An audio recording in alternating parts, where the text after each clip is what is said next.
नमस्कार, आप देख रहे हैं एएनबी न्यूज और मैं आपके साथ सलोनी मलिक। खबर दोपहर में आपका स्वागत है। कोरोना वायरस का कहर अमेरिका में सबसे ज्यादा असर दिखा रहा है, तो वहीं पाकिस्तान में भी इसकी चपेट में 10,000 से ज्यादा लोग आ गए हैं। खुद पाकिस्तानी प्रधानमंत्री इमरान खान को भी कोरोना वायरस का टेस्ट करवाना पड़ा। हालांकि वो नेगेटिव आए हैं। इसी बीच इमरान खान ने बुधवार को अमेरिकी राष्ट्रपति डोनाल्ड ट्रंप से फोन पर बात की और कोरोना के मसले पर चर्चा की। कोरोना का कहर आने के बाद दोनों नेताओं के बीच हुई ये पहली बातचीत है। इसमें दोनों के साथ मिलकर कोरोना को हराने की बात की है। व्हाइट हाउस की ओर से जारी बयान में कहा गया है कि दोनों नेताओं ने कोरोना के मसले पर बात की। इसके साथ ही क्षेत्र की सुरक्षा और द्विपक्षीय मामलों को लेकर भी चर्चा हुई। आपको बता दें कि कोरोना वायरस का कहर अमेरिका में सबसे ज्यादा असर दिखा रहा है, तो वहीं पाकिस्तान में भी इसकी चपेट में 10,000 से ज्यादा लोग आ गए हैं। खुद पाकिस्तानी प्रधानमंत्री इमरान खान को भी कोरोना वायरस का टेस्ट करवाना पड़ा है। हालांकि उनकी टेस्ट नेगेटिव आई है।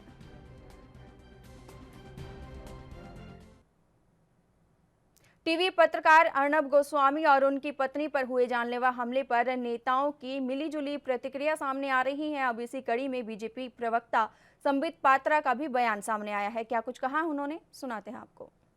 कल रात जिस प्रकार अर्नब गोस्वामी रिपब्लिक चैनल के एडिटर इन चीफ और उनकी धर्मपत्नी के ऊपर हमला हुआ है, भारतीय जनता पार्टी इसकी कड़ी शब्दों में निंदा करती है। यह अपने आप में आश्चर्य का विषय है कि अपने आप को सबसे पुरानी पार्टी कहने वाली कांग्रेस पार्टी के ही गुंडों ने अर्नब गोस्वामी और उनकी धर्मपत्नी पर हमला किया है। यह बात साबित हो चुकी है। फिर भी आदरणीय सोनिया गांधी चुप है। आखिर चुप क्यों है? जो लोग सहिष्णुता के विषय में भाषण देते थे, आज किस प्रकार सच्चाई सामने आने पर वो असहिष्णु हो गए हैं, ये पूरा हिंदुस्तान देख रही है।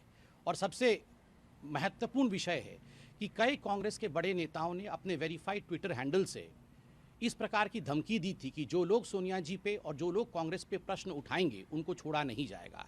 क्या सोनिया जी सामने आकर माफी मांगेगी? हम ये जानते। बीजेपी नेता और आंध्र प्रदेश के राज्यसभा सदस्य जीवीएल नरसिम्हा राव का बयान सामने आया है। उन्होंने स्वास्थ्य कर्मियों के ऊपर हो रहे हमलों को लेकर प्रतिक्रिया देते हुए कहा है कि सरकार के कोरोना वॉरियर्स की रक्षा के लिए बहुत ऐतिहासिक कदम उठाया है। और क्या कुछ कहा उन्होंने, सुनाते हैं आपको।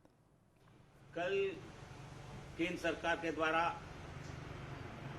जो ऑर्डिनेंस, जो अध्यादेश लाया गया, जिसके तहत हमारे डॉक्टर और बाकी जो हेल्थ प्रोफेशनल्स जो कोरोना महामारी से, कोरोना के खिलाफ लड़ने में अपने जिंदगी को जोखिम में डालकर जो सेवा दे रहे हैं, उनकी रक्षा के लिए एक बहुत ऐतिहासिक कदम उठाया है केंद्र सरकार ने। जो भी हमारे डॉक्टर्स, हेल्थ प्रोफेशनल्स पर अटैक करेंगे, उन पर बहुत गंभीर कठोर कार्रवाई होगी। 1 महीने के अंदर इन्वेस्टिगेशन पूरा करके 1 साल के अंदर उन पर उनको सजा दिया जाएगा। उनके ऑफेंसेस सारे नॉन बेलेबल होंगे और जो संपत्ति का नुकसान वो करेंगे, उनकी दुगना मार्केट वैल्यू उनसे वसूल किया जाएगा। मैं मानता हूं ये हमारे सारे जो हेल्थ फ्रेटर्निटी को माननीय प्रधानमंत्री जी के द्वारा और माननीय केंद्र सरकार के द्वारा जो निर्णय, जो फैसला लिया गया, उसका चारों तरफ से स्वागत हो रहा है। और हम अपने हेल्थ प्रोफेशनल के साथ खड़े हैं। हम उनके सेवा का हम धन्यवाद करते हैं। ये भाव पूरे देश के हेल्थ प्रोफेशनल्स में आज इस भाव को पैदा करने में सरकार और माननीय प्रधानमंत्री सफल हुए। वहीं टीवी पत्रकार अर्नब गोस्वामी पर हुए हमले के मामले पर बोलते हुए बीजेपी नेता किरीट सोमैया ने कांग्रेस पर निशाना साधा है। क्या कुछ कहा उन्होंने, सुनाते हैं आपको। कल रात को पत्रकार अर्नब गोस्वामी पर कांग्रेस के गुंडों ने जो हमला किया, उसका निषेध करते हैं। मैंने माननीय महाराष्ट्र के राज्यपाल जी और मुंबई पुलिस कमिश्नर दोनों को कम्युनिकेट किया है, कड़क कार्रवाई हो। और मैं सोनिया गांधी जी को प्रश्न पूछना चाहता हूं कि कोई कांग्रेस की टीका करेगा तो उसकी बोलती बंद करने के लिए इस प्रकार से गुंडागिरी की जाए। कोरोना हालात का अवलोकन करने पहुंची केंद्रीय टीम को लेकर केंद्रीय सरकार की सख्ती के बाद ममता सरकार ने नरम रुख अख्तियार कर लिया है। कोलकाता में हालात का जायजा लेने के लिए केंद्रीय टीम मैदान में उतर आई। टीम ने सबसे पहले राजारहाट क्वारंटाइन सेंटर का दौरा किया, फिर MR बांगूर अस्पताल का मुआयना किया। उधर उत्तर बंगाल में भी दूसरी टीम ने भी विभिन्न जगहों का मुआयना शुरू कर दिया है। BSF और राज्य पुलिस की टीम को साथ में लेकर बुधवार को अपूर्ण चंद्र की अगवानी में केंद्रीय टीम ने बालीगंज में हालात का जायजा लिया।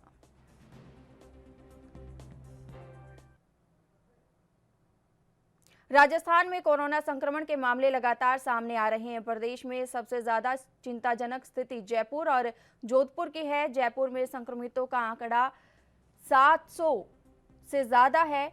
वहीं जोधपुर में अब तक 354 संक्रमित मरीज मिल चुके हैं। उधर जोधपुर में मेडिकल टीम संक्रमण से लड़ने के अपने जज्बे को बनाए रखने के लिए हम हिंदुस्तानी सॉन्ग पर डांस करके संक्रमितों की सेवा में जुट जाती है।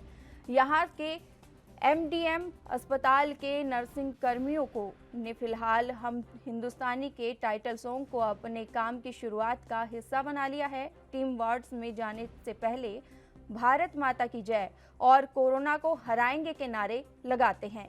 फिर हम हिंदुस्तानी गाने पर डांस कर संक्रमितों की देखभाल शुरू करती हैं।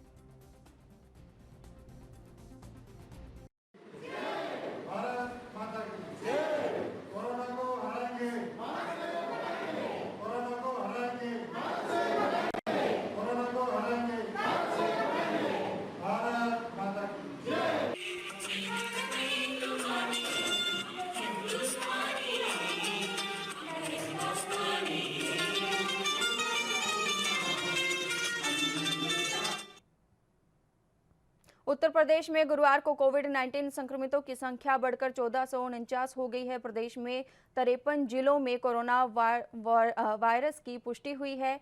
केंद्रीय स्वास्थ्य मंत्रालय ने बताया है कि संक्रमण से सूबे में 21 लोगों की मौत हो चुकी है। इस पर बोलते हुए क्या कुछ कहा यूपी कैबिनेट के मंत्री ब्रजेश पाठक ने, सुनाते हैं आपको। इसमें हमारे चिकित्सक, हमारे कोरोना वॉरियर्स पूरे युद्ध स्तर पर जुटे हैं और हम लोग पहले दिन से ही सर्च कर रहे हैं कहाँ कहाँ हमारे कोरोना के संक्रमित मरीज हैं और चिन्हित करके उनका इलाज कर रहे हैं। बड़ी संख्या में लोग ठीक भी हो रहे हैं। इसका एकमात्र इलाज है कि हम सोशल डिस्टेंस बनाएं, लॉकडाउन के नियमों का पालन कर रहे हैं, अपने घरों में रहें। हमारी सरकार बहुत बेहतर ढंग से काम कर रही है। जो भी मैक्सिमम हम कर सकते हैं, ज़रूरतमंदों को मदद भी कर रहे हैं और जो हमारे कोरोना वायरस से संक्रमित लोग हैं उनके इलाज की भी मुकम्मल व्यवस्था भी कर रहे हैं। हरियाणा के अंबाला में गृह मंत्री अनिल विज ने मंडियों में गेहूं की खरीद के चलते भीड़ जमा होने पर बयान दिया है। विज ने कड़े शब्दों में सत्ता पक्ष और विपक्ष के नेताओं को लेकर ये बात कही है कि अगर नेता मंडियों में भीड़ जुटाएंगे तो किसी को भी बख्शा नहीं जाएगा। दरअसल कांग्रेस के राष्ट्रीय प्रवक्ता रणदीप सुरजेवाला ने बुधवार को कैथल की अनाज मंडी में लॉकडाउन के नियमों की जमकर धज्जियां उड़ाई थी। इसी कड़ी में विज ने सभी जिलों के SP और कमिश्नर को कार्रवाई करने के आदेश भी जारी किए हैं। इसी के साथ ही विज ने लॉकडाउन को आगे बढ़ाने के बारे में भी प्रतिक्रिया दी है। मैं सभी नेताओं को, चाहे वो सत्ता पक्ष के हों चाहे विपक्ष के हों, मैं उन सब से कहना चाहता हूं कि मंडियों में जाकर अगर वो भीड़ इकट्ठी करेंगे तो मजबूरन हमें सख्त कार्रवाई करनी पड़ेगी। मैंने सभी SPs को, CPs को कह दिया है कि कोई भी नेता अगर लॉकडाउन का उल्लंघन करता है, मंडियों में जाके भीड़ इकट्ठी करता है, तो तुरंत उनके खिलाफ कार्रवाई करें। धारा 144 भी लगी हुई है, डिजास्टर मैनेजमेंट एक्ट लगा हुआ है, एपिडेमिक एक्ट लगा हुआ है, तो धाराएं तो लगी हुई हैं, पर अगर ये इसका नाजायज फायदा उठाएंगे तो हम किसी को भी छूट नहीं देंगे। देखिए, अब सारी स्थिति पर विचार हो रहा है और अभी 3 तारीख को काफ़ी दिन है, विचार किया जाएगा। फिर जो भी होगा यूनिफाइड होगा, देश के लिए एक ही नियम होगा। हरियाणा के पलवल के गांव चांदहट में प्रशासन के जरिए खेल के मैदान में मंडी खोलने जाने के विरोध में कुछ लोग सामने आए हैं। उनका कहना है कि मंडी में बच्चे अपने फिजिकल की प्रैक्टिस करते हैं। साथ ही कहा है कि मैदान को अच्छा बनाने के लिए पंचायत ने काफी पैसे खर्च किए हैं।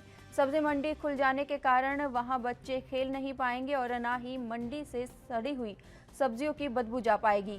इसलिए लोगों की सरकार से मांग है कि कहीं और मंडी लगाने का फैसला लिया जाए।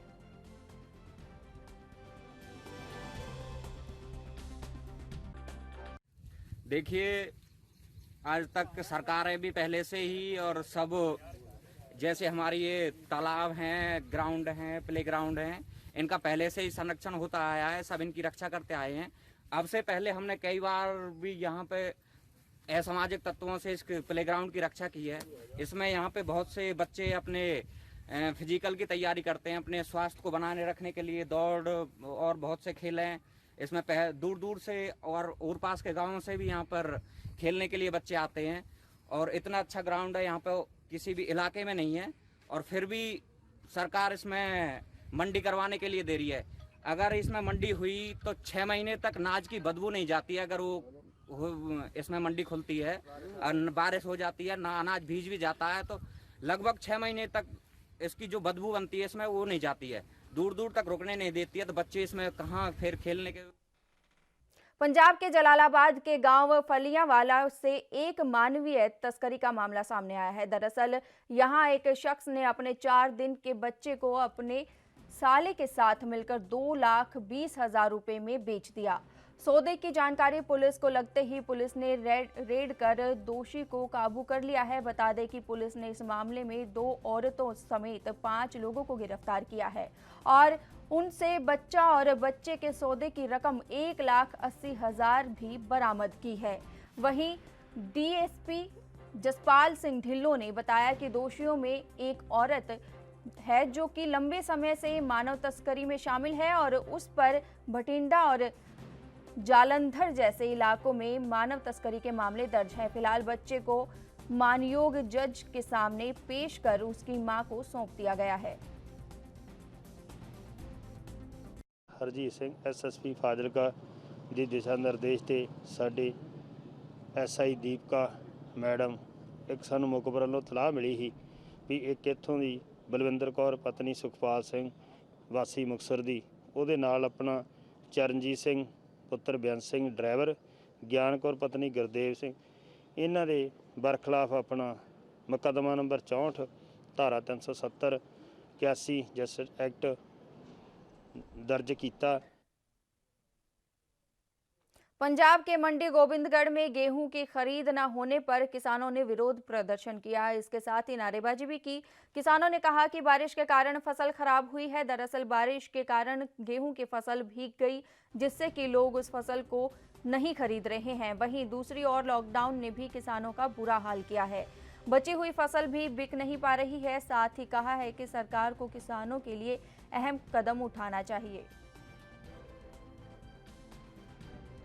समस्या जी एक जी हुण मौसम खराब था जी पहला ਉਹਦੇ ਕਰਕੇ ਕੁਝ ਹੋਇਆ, ਕੁਦਰਤੀ ਆਫਤ ਆਈ ਹੈ। ਬਾਕੀ ਦੂਜੀ ਦਾ ਹੁਣ ਆ ਦੂਜੀ ਆਫਤ ਆਪਣੇ ਆਹ ਬਿਮਾਰੀ ਦੀ ਹੈ ਜੀ। ਜੇ ਹੁਣ ਜਿੰਸ ਨਹੀਂ ਖਰੀਦੀ ਜਾਊਗੀ ਉਹ ਵੀ ਸੁੱਕਾ ਮਾਲ ਹੈ ਜੀ। 10 ਕੋਈ 10 ਮੌਚਰ ਹੈ, ਕਿਸੇ ਦਾ 9 ਮੌਚਰ ਹੈ, ਉਹਦੀ ਕੋਈ ਚਕਾਈ ਨਹੀਂ ਹੋ ਰਹੀ। ਇੱਥੇ ਜ਼ਿਮੀਂਦਾਰ ਇਕੱਠਾ ਹੋਇਆ ਜੀ। ਹੁਣ ਦੱਸੋ, ਇੱਕ ਤਾਂ ਬਿਮਾਰੀ ਨੇ ਤਹਿਲਕਾ ਮਚਾਇਆ ਹੋਇਆ ਜੀ, ਇੱਕ ਹੁਣ ਸਰਕਾਰ ਨੇ ਕੋਈ ਸੁਣਵਾਈ ਕਰ ਰਹੀ। ਸਾਡੀ ਜਿੰਸਾਂ ਪਈਆਂ ਨੇ, ਸੁੱਕਾ ਮਾਲ ਹੈ ਜੀ। ਜੇ ਰੰਗ ਬਦਲ ਗਿਆ, ਚਿੱਟਾ ਰੰਗ ਹੈ ਜੀ, ਉਹ ਚਿੱਟਾ ਰੰਗ ਹੋਣ ਦਾ ਮਤਲਬ ਇਹ ਨਹੀਂ ਹੈ ਜੀ ਭਿੱਜੜੇ ਹੈ ਜੀ। ਚਿੱਟਾ ਰੰਗ ਸਾਫ਼ ਸੁਥਰੀ ਕਣਕ ਦਾ ਵੀ ਆ, ਚੰਗੀਆਂ ਸਪਰੇਹਾਂ ਕਰਕੇ ਵੀ ਰੰਗ ਸਾਫ਼ ਸੁਥਰਾ ਹੁੰਦਾ ਹੈ। ਇਹਦਾ ਮਤਲਬ ਇਹ ਨਹੀਂ ਹੈ ਵੀ ਆਪਣਾ ਰੰਗ ਚਿੱਟਾ ਸਿਰਫ ਬਰਸਾਤਾਂ ਕਰਕੇ ਹੋ ਗਿਆ ਜਾਂ ਭਿੱਜੜ ਕਰਕੇ ਹੋ ਗਿਆ ਜੀ। ਇਸ ਕਰਕੇ ਸਾਡੀ ਬੇਨਤੀ ਆ, ਹੱਥ ਬੰਨ੍ਹ ਕੇ ਬੇਨਤੀ ਹੈ ਵੀ ਇੱਕ ਤਾਂ ਬਿਮਾਰੀ ਬਹੁਤ ਜ਼ਿਆਦਾ ਫੈਲੀ ਹੋਈ ਹੈ ਜੀ, ਵੀ ਇਹ ਸਰਕਾਰ ਸੁਣੇ ਸਾਡੀ, ਵੀ ਮੌਚਰ ਦੇਖ ਕੇ 12 ਮੌਚਰ तक अपना। पंजाब के फरीदकोट जिले में ई संजीवनी के जिला नोडल अधिकारी डॉक्टर चंद्रशेखर कक्कड़ ने बताया कि ई संजीवनी पर काम तेजी से चल रहा है। विभाग ने डॉक्टर और इंफ्रास्ट्रक्चर की जो भी जानकारी मांगी थी वो उपलब्ध करवा दी गई है। उन्होंने बताया कि इसमें जिले के वो सभी माहिर डॉक्टर शामिल होंगे जो कि वर्तमान समय में कार्यरत है। साथ ही उन्होंने बताया कि प्राइवेट डॉक्टर अपनी निर्धारित फीस ऑनलाइन पहले ही लेंगे, उसके बाद ही मरीजों को देखने के लिए एम्प्लॉयमेंट देंगे, जबकि सरकारी डॉक्टर दिन में 10 से 1 बजे तक अपनी शेड्यूल के तहत उपलब्ध होंगे। वहीं बता दें कि इस पर ऐप का मकसद कोरोना के लिए अस्पतालों में भीड़ कम करना है। ਅਸੀਂ ਪੰਜਾਬ ਦੇ ਵਿੱਚ ਈ ਸੰਜੀਵਨੀ ਪ੍ਰੋਜੈਕਟ ਸ਼ੁਰੂ ਕੀਤਾ ਹੈ, ਜਿਸ ਦੇ ਤਹਿਤ ਟੈਲੀ ਮੈਡੀਸਿਨ ਪ੍ਰੈਕਟਿਸ ਦੀਆਂ ਗਾਈਡਲਾਈਨਸ ਸਰਕਾਰ ਵੱਲੋਂ ਜਾਰੀ ਕੀਤੀ ਗਈ। ਉਸ ਦੇ ਵਿੱਚ ਅਸੀਂ ਐਕਟ ਦੇ ਵਿੱਚ ਅਮੈਂਡਮੈਂਟ ਕਰਕੇ ਜਿਹੜੀ ਟੈਲੀਫੋਨ ਕੰਸਲਟੇਸ਼ਨ ਹੈ ਉਸ ਨੂੰ ਲੀਗਲਾਈਜ਼ਡ ਕੀਤਾ ਗਿਆ। ਪਹਿਲਾਂ ਟੈਲੀਫੋਨ ਕੰਸਲਟੇਸ਼ਨ ਮਾਨਯੋਗ ਸੁਪਰੀਮ ਕੋਰਟ ਦੇ ਹੁਕਮਾਂ ਤਹਿਤ ਲੀਗਲਾਈਜ਼ਡ ਨਹੀਂ ਸੀ, क्योंकि हुण करोना का प्रभाव है तो मरीज़ के फॉलोअप लई सरकार ने ये टैलीमैडिसिन शुरू की है, जिन्होंने ई संजीवनी प्रोजेक्ट का नाम दिता गया। वैश्विक महामारी कोरोना वायरस की वजह से देश में लागू लॉकडाउन के चलते कई आर्थिक नुकसान उठाने पड़ रहे हैं। इसी कड़ी में बिहार के लीची के किसानों को काफ़ी नुकसान हो रहा है। मुजफ्फरपुर, वैशाली, समस्तीपुर और पूर्व चंपारण के साथ बेगूसराय, बागलपुर और सीतामढ़ी के लीची किसान परेशान हैं। इस बार मौसम अनुकूल रहने की वजह से पैदावार तो अच्छी हुई है, लेकिन कोरोना संक्रमण की वजह से लॉकडाउन के कारण उन्हें खरीद नहीं मिल पा रही है। आपको बता दें कि बिहार में लीची का कारोबार 1000 करोड़ से ज़्यादा का है, जिसमें सिर्फ मुजफ्फरपुर में करीब 500 करोड़ का लीची व्यापार होता है। लेकिन इस बार अनुमान लगाया जा रहा है कि कोरोना की वजह से लीची की खेती करने वाले किसानों को जबरदस्त नुकसान उठाना पड़ सकता है।